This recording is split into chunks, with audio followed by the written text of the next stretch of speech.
ನಮಸ್ಕಾರ. ಸುವರ್ಣ ನ್ಯೂಸ್ 24/7 ಈ ವಿಶೇಷ ಕಾರ್ಯಕ್ರಮಕ್ಕೆ ತಮಗೆಲ್ಲ ಆಧಾರದ ಸ್ವಾಗತ. ನಾನು ರಂಗನಾಥ್ ಭಾರದ್ವಾಜ್. ಕರ್ನಾಟಕ ಲೋಕಾಯುಕ್ತ ವ್ಯವಸ್ಥೆ ಅತ್ಯಂತ ಪರಿಣಾಮಕಾರಿ ವ್ಯವಸ್ಥೆ ಅನ್ನುವಂಥದ್ದು ಸಾಬೀತಾಗಿ ಹೋಗಿದೆ. ಅದನ್ನು ನ್ಯಾಯಮೂರ್ತಿ ಸಂತೋಷ್ ಹೆಗಡೆ ಈಗ ಇಡೀ ವಿಶ್ವಕ್ಕೆ ಸಾಬೀತು ಮಾಡಿ ತೋರಿಸಿದ್ದಾರೆ. ಅವರ ನಂತರ ಅವರ ಸ್ಥಾನಕ್ಕೆ ಬಂದಿರುವಂಥವರು ನ್ಯಾಯಮೂರ್ತಿ ಶಿವರಾಜ್ ಪಾಟೀಲ್. ಶಿವರಾಜ್ ಪಾಟೀಲ್ ಇದಕ್ಕೆ ಸಂಬಂಧಪಟ್ಟ ಹಾಗೆ ಏನು ಹೇಳ್ತಾರೆ, ನಿಮ್ಮ ಪರವಾದಂಥ ನಮ್ಮ ಪ್ರಶ್ನೆಗಳಿಗೆ ಶಿವರಾಜ್ ಪಾಟೀಲ್ ಅವರ ಉತ್ತರ ಏನು, ಇದಕ್ಕೆ ಸಂಬಂಧಪಟ್ಟಿರುವಂಥದ್ದು ಈಗಿನ ವಿಶೇಷ ಕಾರ್ಯಕ್ರಮ. ಅದು ಲೋಕಾಯುಕ್ತರ ಲೋಕಾರ್ಪಣೆ.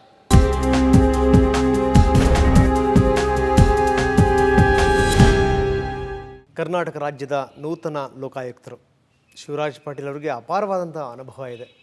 ಸುಪ್ರೀಂ ಕೋರ್ಟಿನ ನ್ಯಾಯಾಧೀಶರಾಗಿ, ಜೊತೆಗೆ ಮಾನವ ಹಕ್ಕುಗಳ ರಾಷ್ಟ್ರೀಯ ಆಯೋಗದ ಅಧ್ಯಕ್ಷರಾಗಿ, 2G ಹಗರಣ ಏನಾಯಿತು ಅದರ ಏಕಸದಸ್ಯ ಪೀಠ ಇತ್ತು ಒಂದು ತನಿಖಾ ಆಯೋಗದ್ದು, ಅದರ ಅಧ್ಯಕ್ಷರಾಗಿ ಅವರು ಸೇವೆ ಸಲ್ಲಿಸಿದ್ದಾರೆ. ಈಗ ಅವ್ರಿಗೊಂದು ಹೊಸ ಜವಾಬ್ದಾರಿ, ಅದು ಕರ್ನಾಟಕ ಲೋಕಾಯುಕ್ತರಾಗಿ ಅವರು ಅಧಿಕಾರವನ್ನು ಸ್ವೀಕರಿಸಿರುವಂಥದ್ದು. ಶಿವರಾಜ್ ಪಾಟೀಲ್ ಅವರ ಕಾರ್ಯಕ್ರಮಕ್ಕೆ ತಮಗೆ ಸ್ವಾಗತ. ಸೊ ಮೊದಲು ಕಾಂಗ್ರ್ಯಾಚುಲೇಷನ್ಸ್ ನಿಮಗೆ. ಧನ್ಯವಾದ. ಹೇಗೆ ಅನ್ನಿಸ್ತಾ ಇದೆ ತಮಗೆ?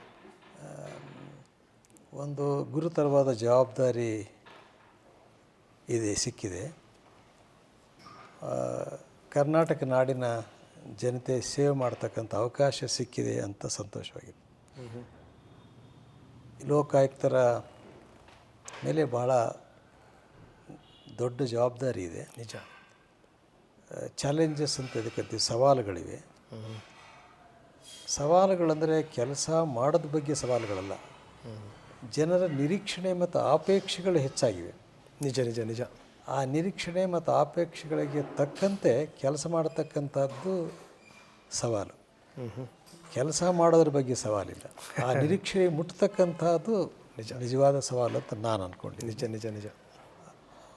ಅದನ್ನು ಮಾಡ್ತಕ್ಕಂಥ ಸಮರ್ಪಕವಾಗಿ ಕಾರ್ಯನಿರ್ವಹಿಸ್ತಕ್ಕಂಥ ಶಕ್ತಿ ಭಗವಂತ ಕೊಡ್ತಾನೆ.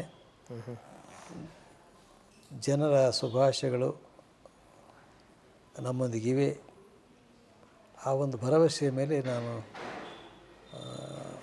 ಈ ಜವಾಬ್ದಾರಿಯನ್ನು ಸ್ವೀಕಾರ ಮಾಡಿದೆ. ಓಕೆ. ಸೊ ತಮಗೆ ಜವಾಬ್ದಾರಿಗಳು ಹೊಸದೇನೂ ಅಲ್ಲ. ತಾವು ಸುಪ್ರೀಂ ಕೋರ್ಟ್ನ ನ್ಯಾಯಾಧೀಶರಾಗಿದ್ದಂಥವರು. ನಾನು ಆರಂಭದಲ್ಲಿ ತಮ್ಮನ್ನು ಪರಿಚಯ ಮಾಡಿಸ್ತಾ ಹೇಳಿದೆ ನಮ್ಮ ವೀಕ್ಷಕರಿಗೆ. ಸುಪ್ರೀಂ ಕೋರ್ಟ್ನ ನ್ಯಾಯಾಧೀಶರಾಗಿ, ಜೊತೆಗೆ ರಾಷ್ಟ್ರೀಯ ಮಾನವ ಹಕ್ಕುಗಳ ಆಯೋಗದ ಅಧ್ಯಕ್ಷರಾಗಿ, ಜೊತೆಗೆ ಈ 2G ಹಗರಣದ ತನಿಖಾ ಆಯೋಗ ಏನೈತಿ, ಏಕಸದಸ್ಯ ತನಿಖಾ ಆಯೋಗದ ಅದರ ಅಧ್ಯಕ್ಷರಾಗಿ ತಾವು ಸೇವೆ ಸಲ್ಲಿಸಿರುವಂಥದ್ದು. ಈಗ ಲೋಕಾಯುಕ್ತರಾಗಿ ಅಂದರೆ ಅದೆಲ್ಲ ಒಂದು ಕಡೆಗೆ, ಈಗ ಲೋಕಾಯುಕ್ತರಾಗಿ ಒಂದು ಹೊಸ ಸೇವೆಗೆ ತಾವು ಬಂದಿದ್ದೀರಿ. ಏನಾದರೂ ಮಾನಸಿಕವಾಗಿ ಸಿದ್ಧತೆ ಮಾಡ್ಕೊಂಡಿದ್ದೀರಾ ಅದಕ್ಕೆ ಅಂತ? ಮಾನಸಿಕವಾದ ಸಿದ್ಧತೆಯನ್ನು ಮಾಡ್ಕೊಳ್ಳಿಲ್ಲ. ಈ ಲೋಕಾಯುಕ್ತನಾಗಿ ಆಗಬೇಕಂತ ಒಂದು ಆಹ್ವಾನ ಬಂದಾಗ ಅದನ್ನು ಒಪ್ಪಿಕೊಂಡಿದ್ದೀನಿ. ನ್ಯಾಯಾಧೀಶರಾಗಿ ಕೆಲಸ ಮಾಡೋದು, ಮಾನವ ಹಕ್ಕುಗಳ ರಾಷ್ಟ್ರೀಯ ಮಾನವ ಹಕ್ಕುಗಳ ಹಂಗಾಮಿ ಅಧ್ಯಕ್ಷರಾಗಿ ಕೆಲಸ ಮಾಡೋದು, 2G ಹಗರಣದ ಸಮಿತಿಯ ಏಕಸದಸ್ಯ ಸಮಿತಿಯ ಅಧ್ಯಕ್ಷರಾಗಿ ಕೆಲಸ ಮಾಡೋದು ಅನುಭವ ಇದೆ. ನಾನು ಒಂದು ಬಲವಾದ ನಂಬಿಕೆ ನನಗೆ,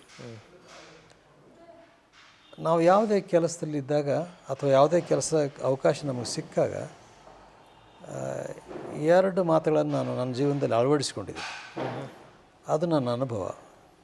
ಒಂದು, ನಾವು ನಡವಳಿಕೆಯಲ್ಲಿ ಮೃದುವಾಗಿರಬೇಕು, ನಿರ್ಧಾರಗಳಲ್ಲಿ ಗಟ್ಟಿಯಾಗಿರಬೇಕು. ಅಂದರೆ polite in treatment and firm in judgement. ಇದು ನಾನು ಇದನ್ನು ಯಾವಾಗಲೂ ನಡೆಸ್ಕೊಂಡು ಬಂದಿದ್ದೀನಿ. ಇನ್ನೊಂದು ಗಮನಾರ್ಹವಾದಂಥ ಮಾತಂದರೆ, ಒಬ್ಬ ನ್ಯಾಯಾಧೀಶರಿಗೆ ಅಥವಾ ಸಂವಿಧಾನಾತ್ಮಕವಾಗಿ ಬಂದಂಥ ಯಾವುದೇ ಹುದ್ದೆಗೆ ಪ್ರಮಾಣ ವಚನ ಸ್ವೀಕಾರ ಮಾಡ್ತೀವಿ. ನ್ಯಾಯಾಧೀಶರಿಗೆ ಅಥವಾ ಲೋಕಾಯುಕ್ತರಿಗೆ ಈ ಪ್ರಮಾಣ ವಚನ, ನನ್ನ ದೃಷ್ಟಿಯಲ್ಲಿ ಯಾರಾದರೂ ಕೇಳಿದರೆ ನಿಮ್ಮ ಧರ್ಮ ಏನಂದರೆ, ನಾವು ತಗೊಂಡಂಥ ಪ್ರಮಾಣ ವಚನವೇ ನಮ್ಮ ಧರ್ಮ ಒಂದು. ಆಮೇಲೆ ನಮ್ಮ ಆತ್ಮಸಾಕ್ಷಿ ಸದಾ ನಮ್ಮಲ್ಲಿರತಕ್ಕಂಥ ಕಾವಲುಗಾರ. ಅಂದರೆ my oath is my religion, my conscience is ever vigilant watchmen ಅಂತ. ಆಮೇಲೆ ನೀವು ಯಾವಾಗಲೂ ಪ್ರತಿಯೊಬ್ಬ ನ್ಯಾಯಾಧೀಶರು ಅಥವಾ ಯಾವ ಜವಾಬ್ದಾರಿತ ಕೆಲಸದಲ್ಲಿರೋರು ತಮ್ಮ ಆತ್ಮಸಾಕ್ಷಿಯಾಗಿ ನಡ್ಕೊಂಡ್ರೆ ತೊಂದರೆ ಆಗೋದಿಲ್ಲ. ಅಂದರೆ ನಿಜ, ಒಬೇ ಯುವರ್ ಕಾನ್ಸೆನ್ಸ್ ಅಂತ. ನಿಜ. ಒಬೇ your consensus and nothing else. ಅನೇಕ ಸವಾಲುಗಳು ಬರ್ತವೆ, ಕಠಿಣವಾದ ಪ್ರಶ್ನೆಗಳು ಬರ್ತವೆ. ಬಂದಾಗ ನಾವು ಆತ್ಮಸಾಕ್ಷಿಯಾಗಿ ಸಂವೇದನಾಶೀಲರಾಗಿ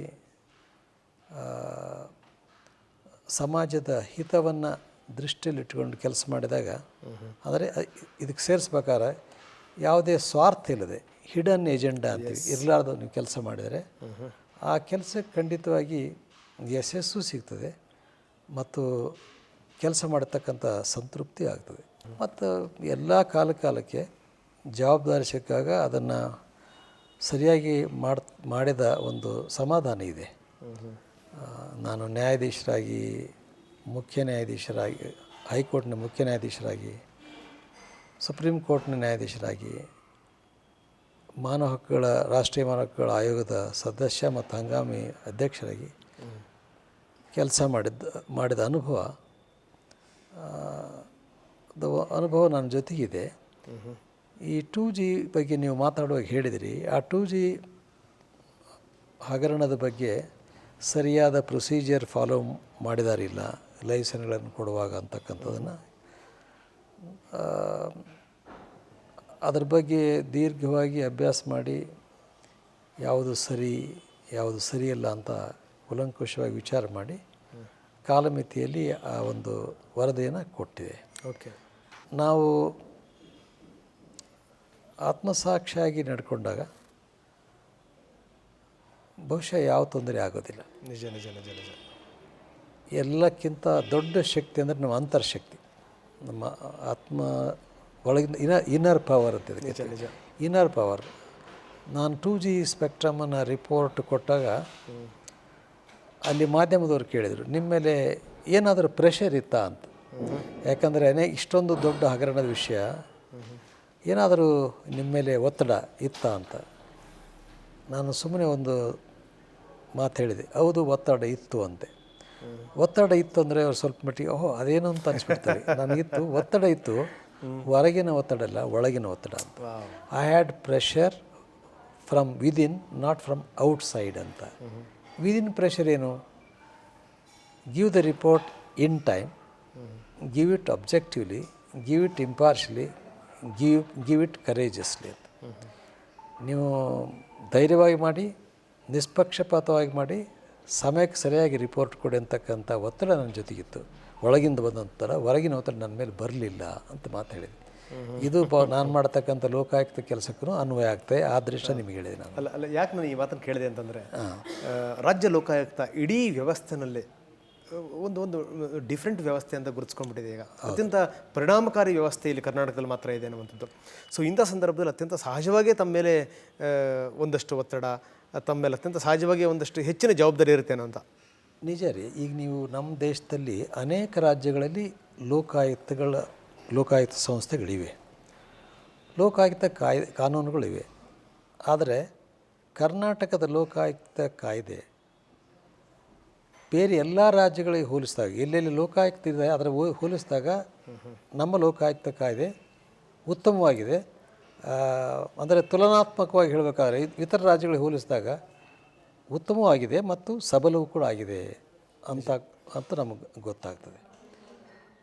ಇದಕ್ಕೆ ಪೂರಕವಾಗಿ ಹೇಳಬೇಕಾದ್ರೆ ನಮ್ಮ ರಾಜ್ಯದಲ್ಲಿ ಜಸ್ಟಿಸ್ ವೆಂಕಟಾಚಲ ಅವರು ಕರ್ನಾಟಕದಲ್ಲಿ ಲೋಕಾಯುಕ್ತ ಅಂತ ಒಂದು ಸಂಸ್ಥೆ ಇದೆ ಎಂಬುದರ ಅರಿವನ್ನು ಇಡೀ ನಾಡಿನ ಎಲ್ಲ ಜನಕ್ಕೆ ಗೊತ್ತಾಗುವ ರೀತಿಯಲ್ಲಿ ಕೆಲಸ ಮಾಡಿದರು. ಅವರ ಕಾಲಕ್ಕೇ ಲೋಕಾಯುಕ್ತ ಅಂತ ಒಂದು ಸಂಸ್ಥೆ ಇದೆ ಅಂತ ಜನಕ್ಕೆ ಗೊತ್ತಾದದು. ಆಮೇಲೆ ಬಂದಂಥ ಜಸ್ಟಿಸ್ ಸಂತೋಷ್ ಹೆಗ್ಡೆಯವರು ಲೋಕಾಯುಕ್ತ ಸಬಲವಾಗಿದೆ, ಲೋಕಾಯುಕ್ತ ಏನೆಲ್ಲ ಮಾಡಬಹುದು ಎಂಬ ದಿಕ್ಕಿನಲ್ಲಿ ಅವರು ಕೆಲಸ ಮಾಡಿದರು. ಹಿಂದಿನ ಇಬ್ಬರು ಲೋಕಾಯುಕ್ತರು ಒಳ್ಳೆಯ ಕೆಲಸಗಳನ್ನು ಮಾಡಿದ್ದಾರೆ. ಈ ಅವರು ಮಾಡಿದಂಥ ಒಳ್ಳೆಯ ಕೆಲಸಗಳಿಂದ ಲೋಕಾಯುಕ್ತ ಸಂಸ್ಥೆ ಇದೆ ಅಂತ ಜನಕ್ಕೆ ಗೊತ್ತಾಯಿತು. ಲೋಕಾಯುಕ್ತ ಕಡೆ ನಾವು ಹೋಗ್ಬೋದು, ನಮ್ಮ ಕುಂದುಕೊರತೆಗಳನ್ನು ಅಥವಾ ತೊಂದರೆಗಳನ್ನು ಹೇಳ್ಕೊಳ್ಬೋದು ಅಂತಕ್ಕಂಥ ಅರಿವು ಮೂಡಿತು. ಆಮೇಲೆ ಲೋಕಾಯುಕ್ತ ಹೆಸರಿಗೆ ಅಷ್ಟೇ ಅಲ್ಲ, ಲೋಕಾಯುಕ್ತ ಶಕ್ತಿ ಇದೆ, ಕೆಲಸನೂ ಮಾಡ್ಬೋದಕ್ಕಂಥದ್ದು ಇವರು ತೋರಿಸ್ಕೊಟ್ರು. ಇವರಿಬ್ಬರು ಮಾಡಿದಂಥ ಕಾರ್ಯದಿಂದ ಜನರಲ್ಲಿ ನಿರೀಕ್ಷಣೆ ಹೆಚ್ಚಾಗಿದೆ ಮತ್ತು ಲೋಕಾಯುಕ್ತ ಸಂಸ್ಥೆಯಿಂದ ಅಪೇಕ್ಷೆನೂ ಹೆಚ್ಚಾಗಿದೆ. ಈಗ ಇನ್ನೂ ಹೆಚ್ಚಿನ ರೀತಿಯಲ್ಲಿ ಕೆಲಸ ಮಾಡತಕ್ಕಂಥ ಜವಾಬ್ದಾರಿ ನನ್ನ ಮೇಲಿದೆ ಎಂಬ ಭಾವನೆ ನನಗೆ ಬರ್ತಾ ಇದೆ. ಇದು ಒಂದು ನಾಡಿಗೆ ಸೇವೆ ಸಲ್ಲತಕ್ಕಂಥ ಒಂದು ದೊಡ್ಡ ಅವಕಾಶ ಅಂತ. Challenges bring with them opportunities. Challenges to face, opportunities to avail to serve the people ಅಂತ ನಾನು ತಿಳ್ಕೊಂಡದ್ದು. ನಿಜ ನಿಜ. ಒಂದು ಸವಾಲು ಬಂದರೆ ಅದರ ಜೊತೆಗೆ ಒಂದೇನಾದರೂ ಒಳ್ಳೆಯ ಕೆಲಸ ಮಾಡ್ತಕ್ಕಂಥ ಅವಕಾಶನೂ ಸಿಗ್ತದೆ. ಸವಾಲು ಬಂದಾಗ ನಮ್ಮಲ್ಲಿ ಇದು when challenges are there the best out of it comes ಅಂತಾರೆ. ನಿಜ ನಿಜ. ಆವಾಗ ನಾವು ಅದನ್ನು ಉಪಯೋಗ ಮಾಡಿಕೊಂಡು ಒಳ್ಳೆಯ ಕೆಲಸಗಳನ್ನು ಮಾಡ್ತಕ್ಕಂಥ ಪ್ರಯತ್ನ ಮಾಡಬೇಕು, ಮಾಡ್ತೀನಿ ಅಂತಕ್ಕಂಥ ಭರವಸೆ ಕೂಡ ನನಗಿದೆ. ನನ್ನ ಮೇಲೆ ನನಗೆ ಭರವಸೆ ಇದೆ. ಖಂಡಿತ. ಏನಂದರೆ ತಾವು ಆರಂಭದಲ್ಲಿ ಒಂದು ಮಾತನ್ನು ಹೇಳಿದರೆ ತುಂಬ ಅದ್ಭುತವಾದ ಮಾತದು. ವೆಂಕಟಾಚಲ ಈ ಒಂದು ಲೋಕಾಯುಕ್ತ ವ್ಯವಸ್ಥೆ ಅನ್ನುವಂಥದ್ದು ಇದೆ ಅನ್ನೋದನ್ನು ತೋರಿಸ್ಕೊಟ್ಟಿರುವಂಥವ್ರು. ಅದಾದ ನಂತರ ಬಂದಂಥ ನ್ಯಾಯಮೂರ್ತಿ ಸಂತೋಷ್ ಹೆಗಡೆ ಅವರು ಲೋಕಾಯುಕ್ತಕ್ಕೆ ಏನು ಅಂದರೆ ಇರುವಂಥ ಅಧಿಕಾರದ ವ್ಯಾಪ್ತಿನಲ್ಲಿ ಏನೇನು ಮಾಡಬಹುದು ಅದೆಲ್ಲದನ್ನು ಕೂಡ ಸಾಬೀತು ಮಾಡಿರುವಂಥವ್ರು. ಜೊತೆಗೆ ಏನಂದರೆ ಎಂದೂ ಕೂಡ ಜನಸಾಮಾನ್ಯರಿಗೂ ಕೂಡ ನಿಲುಕುವಂಥ ವ್ಯಕ್ತಿ ಮತ್ತು ವ್ಯಕ್ತಿತ್ವ. ಜೊತೆಗೆ ಏನಂದ್ರೆ ಯಾರು ಬೇಕಾದರೂ ಬಂದು ಅವ್ರ ಜೊತೆ ಚರ್ಚೆ ಮಾಡ್ಬೋದು, ಯಾರ ಜೊತೆಗಾದರೂ ದೂರು ಕೊಡ್ಬೋದು. ಸೊ ಈ ರೀತಿಯಾಗಿ ಸಾಕಷ್ಟು ಕೆಲಸಗಳನ್ನ ಮಾಡಿರುವಂಥದ್ದು. ಒಂದು ಲೆಕ್ಕದಲ್ಲಿ ಅದು ಬೆಂಚ್ ಮಾರ್ಕ್ ಅದು ನ್ಯಾಯಮೂರ್ತಿ ಸಂತೋಷ್ ಹೆಗಡೆ ಅವರು ಮಾಡಿರುವಂಥದ್ದು. ಸೊ ಹೀಗಾಗಿ ತಮ್ಮ ಮೇಲೆ ತುಂಬ ನಿರೀಕ್ಷೆಗಳಿದೆ ರಾಜ್ಯದ ಜನತೆಗೆ. ಅದನ್ನು ಮುಂದುವರ್ಸ್ಕೊಂಡು ಹೋಗ್ತಾರೆ ಅನ್ನುವಂಥದ್ದು, ಅದನ್ನು ಇನ್ನೂ ಕೂಡ ಉತ್ತಮಪಡಿಸ್ತಾರೆ, ಬಲಪಡಿಸ್ತಾರೆ ಅನ್ನುವಂಥ ಒಂದು ವಿಶ್ವಾಸ ಅಂತ. ಸಹಜವಾಗಿ ಜನಸಾಮಾನ್ಯರಿಗೆ ನಿಲುಕುವ ರೀತಿಯಲ್ಲಿ ನಾವು ಕೆಲಸ ಮಾಡಬೇಕು. ನಾವು ನ್ಯಾಯಾಧೀಶರಾದಾಗ ಜನಸಂಪರ್ಕ ಇರೋದಿಲ್ಲ. ನಮ್ಮ ಮುಂದೆ ಬಂದಂಥ ಮೊಕದ್ದಮೆಗಳನ್ನು, ವಕೀಲರ ವಾದಗಳನ್ನು ಕೇಳಿ ನಾವು ತೀರ್ಮಾನ. ನಿಜ ನಿಜ. ಜಡ್ಜಸ್ ಆದವರು ಪಬ್ಲಿಕ್ ಹತ್ರ ಹೋಗೋಕ್ಕಾಗೋದಿಲ್ಲ, ಸಂಪರ್ಕವೂ ಕಡಿಮೆ ಆಗ್ತದೆ. ಇದು ಜನರ ತೊಂದರೆಗಳನ್ನು ತಿಳ್ಕೊಳ್ಬೇಕಾದ್ರೆ ಜನರಿಗೆ ಅವಕಾಶ ಕೊಡಬೇಕು. ಅವರು ಯಾವಾಗ ಬೇಕಾದರೂ ನಮ್ಮನ್ನು ಬಂದು ನೋಡ್ಬೋದು, ಪತ್ರದ ಮೂಲಕ ತಿಳಿಸ್ಬೋದು, ದೂರವಾಣಿ ಮುಖಾಂತರ ತಿಳಿಸ್ಬೋದು. ಆಗ ಸ್ಪಂದಿಸಬೇಕಾಗತ್ತೆ. ಯಾಕಂದರೆ ಸಂಸ್ಥೆ ಇರೋದೇ ಜನಸೇವೆಗಾಗಿ. ಆ ದೃಷ್ಟಿಯಿಂದ ನಾವು ಅವ್ರು ಮಾಡಿದ ಕೆಲಸ ಚೆನ್ನಾಗಿದೆ. ಅವರಿಬ್ಬರು ಮಾಡಿದ ಕೆಲಸವನ್ನು ನಾವು ಮುಂದುವರಿಸುತ್ತಾ ಇನ್ನೂ ಹೆಚ್ಚಿನ ರೀತಿಯಲ್ಲಿ ಯಾವ ರೀತಿಯಾಗಿ ನಾವು ಜನಸಾಮಾನ್ಯರಿಗೆ ಅನುಕೂಲ ಮಾಡತಕ್ಕಂಥ ಸೇವೆ ಮಾಡಬಹುದು ಎಂಬುದನ್ನು ಗಮನದಲ್ಲಿಟ್ಟುಕೊಂಡು ವಿಚಾರ ಮಾಡ್ತಾಯಿದ್ದೀನಿ. ನಾನು ನಿನ್ನೆ ತಾನೇ ನಾನು ಪ್ರಮಾಣ ವಚನ ಸ್ವೀಕಾರ ಮಾಡಿದ್ದೀನಿ. ಈ 1 ವಾರ ಅಥವಾ 2 ವಾರದಲ್ಲಿ ಈ ಸಂಸ್ಥೆ ಮಾಡಬೇಕಾದ ಕೆಲಸ ಏನು, ಎಷ್ಟು ಬೇಗ ಮಾಡಬೇಕು, ಏನು ಸುಧಾರಣೆ ಮಾಡಬೇಕು ಅಂತಕ್ಕಂಥದ್ರ ಬಗ್ಗೆ ಯೋಚನೆ ಮಾಡ್ತಾಯಿದ್ದೀನಿ. ಒಂದು ಉದಾಹರಣೆ ನಿಮ್ಗೆ ಹೇಳ್ಬೇಕಾದ್ರೆ, ಈ ಭ್ರಷ್ಟ ಅಧಿಕಾರಿಗಳ ಬಗ್ಗೆ ಲೋಕಾಯುಕ್ತರು ರೇಡ್ ಮಾಡಿ ಕೇಸ್ಗಳನ್ನ ಹಾಕೋದೊಂದು ಕಡೆ. ನನ್ನ ಪ್ರಕಾರ ಭ್ರಷ್ಟಾಚಾರ ಎಲ್ಲಿದ್ದರೂ ಯಾವ ಮಟ್ಟದಲ್ಲಿದ್ದರೂ ಅದನ್ನು ಸಹಿಸೋಕ್ಕಾಗೋದಿಲ್ಲ, ಸಹಿಸ್ಕೂಡುದು. ನಿಜ ನಿಜ. ಹಾಗಿರುವಾಗ ವ್ಯಕ್ತಿಗತವಾಗಿ ಅಂದರೆ ಇಂಡಿವಿಜುವಲ್ ಕರಪ್ಷನ್ ಒಂದು, ಇನ್ಸ್ಟಿಟ್ಯೂಷನಲ್ ಕರಪ್ಷನ್ ಮತ್ತೊಂದು. ಸಂಸ್ಥೆಯಲ್ಲಿರ್ತಕ್ಕಂಥ ಭ್ರಷ್ಟಾಚಾರ ಒಂದು, ವ್ಯಕ್ತಿಯಲ್ಲಿರ್ತಕ್ಕಂಥ ಭ್ರಷ್ಟಾಚಾರ ಮತ್ತೊಂದು. ಹೇಗೆ ಅಂದರೆ, ಈಗ ನೋಂದಣಾಧಿಕಾರಿಗಳ ಕಚೇರಿ, ಸಬ್ ರಿಜಿಸ್ಟ್ರ್ ಆಫೀಸ್ ರಿಜಿಸ್ಟರ್ ಮಾಡ್ತಕ್ಕಂಥ, RTO ಸಬ್ ರಿಜಿಸ್ಟ್ರ್ ಆಫೀಸ್, ಹಾಸ್ಪಿಟಲ್ಸ್, ಎಲ್ಲೆಲ್ಲಿ ಸಾರ್ವಜನಿಕ ಸೇವೆ, ಅದರಲ್ಲೂ ಬಡವರಿಗೆ ಮಧ್ಯಮ ವರ್ಗದವರಿಗೆ ಸೇವೆ ಬೇಕು ಅಂಥ ಸಂಸ್ಥೆಗಳಲ್ಲಿ ಭ್ರಷ್ಟಾಚಾರ ಇದ್ದರೆ ಭಾಳ ಅನ್ಯಾಯ ಆಗ್ತದೆ. ಬಡತನ ಮತ್ತು ಭ್ರಷ್ಟಾಚಾರ ಮಾನವ ಹಕ್ಕುಗಳ ಉಲ್ಲಂಘನೆಯ 2 ಮುಖ್ಯವಾದ ಅಂಶಗಳು. ನಿಜ ನಿಜ ನಿಜ. ಹಾಗಿರುವಾಗ ವ್ಯಕ್ತಿಗಳ ಕರಪ್ಟ್ ಆಗಿದ್ದರೆ, ಭ್ರಷ್ಟಾಚಾರರಾಗಿದ್ದರೆ ಅವ್ರ ಮೇಲೆ ಕ್ರಮ ತಗೊಳ್ಬೇಕು. ಆದರೆ ನನ್ನ ದೃಷ್ಟಿ ಈಗ ಹಾಗೆ ಮಾಡ್ತಾ ಬಂದಿದ್ದಾರೆ. ನಾನು ಯೋಚನೆ ಮಾಡ್ತಕ್ಕಂಥದ್ದು ಅಥವಾ ನನ್ನ ಗಮನ, ಸಂಸ್ಥೆಗಳಿದ್ದಂಥ ಭ್ರಷ್ಟಾಚಾರವನ್ನು ಸಾರಾಸಗಟಾಗಿ ನಿರ್ಮೂಲನೆ ಮಾಡ್ತಕ್ಕಂಥ ಕೆಲಸ ಮಾಡಿದರೆ ಅದರಿಂದ ಹೆಚ್ಚು ಜನಕ್ಕೆ ಪ್ರಯೋಜನ ಆಗ್ತದೆ. ನಿಜ ನಿಜ. ಒಬ್ಬ ಭ್ರಷ್ಟಾಚಾರ ಅಧಿಕಾರಿ ಮೇಲೆ ನಾವು ರೇಡ್ ಮಾಡಿ ಅವನ ಮೇಲೆ ಒಂದು ಕೇಸ್ ಹಾಕಿ ಶಿಕ್ಷೆ ಆದರೆ ಅವನಿಗೆ ಶಿಕ್ಷೆ ಆಯಿತು. ಆದರೆ ಹಾಗೆ ಗೊತ್ತಾಗಲಾರಂಥ ಅನೇಕ ಜನ ಭ್ರಷ್ಟಿದ್ದಾರೆ. ಉದಾಹರಣೆಗಾಗಿ ಈಗ ರಿಜಿಸ್ಟ್ರೇಷನ್ ಮಾಡಬೇಕು ಡಾಕ್ಯುಮೆಂಟ್, ಹೌದು, ಅಲ್ಲಿ ಹೋದ್ಮೇಲೆ ಏನೆಲ್ಲ ಕೇಳ್ತಾರೆ. ಅದರ ಬದಲಾಗಿ ಆನ್ಲೈನ್ ರಿಜಿಸ್ಟ್ರೇಷನ್. ನಿಜ. ಯಾಕಂದರೆ ಹೆಚ್ಚು ಭ್ರಷ್ಟಾಚಾರ ಆಗ್ತಿರುವಂಥದ್ದು ಆ ಸಂಸ್ಥೆ ನೋಂದಣಿನಲ್ಲಿ ಅಂತ ನೋಂದಣಿ ಬೇರೆ ಬೇರೆ ಅನೇಕ ಸಂಸ್ಥೆಗಳು. ಹಾಗಿದ್ದರೆ ಏನು ಮಾಡಬಹುದು? ಈಗ ರಿಜಿಸ್ಟ್ರೇಷನ್ ಆನ್ಲೈನ್ ರಿಜಿಸ್ಟ್ರೇಷನ್ ಮಾಡ್ಬೋದು. ಆಮೇಲೆ CCTVಗಳನ್ನು ಹಾಕ್ಬೋದು. ಮಧ್ಯವರ್ತಿಗಳನ್ನು ಆ ಆಫೀಸಿನ ಕಾಂಪೌಂಡ್ನಲ್ಲೇ ಸೇರಿಸ್ಕೊಳ್ಬಾರ್ದು. ಯಾರ ಕೆಲಸ ಇರ್ತದೆ ಅವ್ರು ಮಾತ್ರ ಒಳಗೆ ಬರಬೇಕು. ಇದು ನನ್ನ ಥಿಂಕಿಂಗ್, ಅದು ನನ್ನ ವಿಚಾರ ಈಗ ಬರ್ತಾಯಿದೆ. ಈ ರೀತಿಯಾಗಿ ನಾವು ಸಂಸ್ಥೆಗಳಲ್ಲಿ ನಡೀತಕ್ಕಂಥ ಭ್ರಷ್ಟಾಚಾರವನ್ನು ನಾವು ಯಾವ ರೀತಿ ಅದರ ಕಡಿಮೆ ಮಾಡೋದು.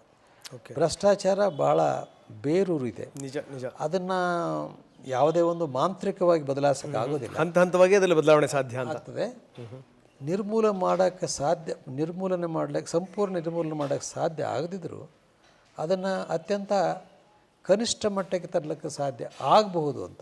ಓಕೆ ಓಕೆ ಓಕೆ ಮತ್ತಷ್ಟು ನಾನು ನಿಮ್ಮ ಜೊತೆಗೆ ಚರ್ಚೆ ಮಾಡ್ತೀನಿ. ಸಣ್ಣ ಬ್ರೇಕ್ ನಂತರ ಚರ್ಚೆಯನ್ನು ಮುಂದುವರಿಸೋಣ.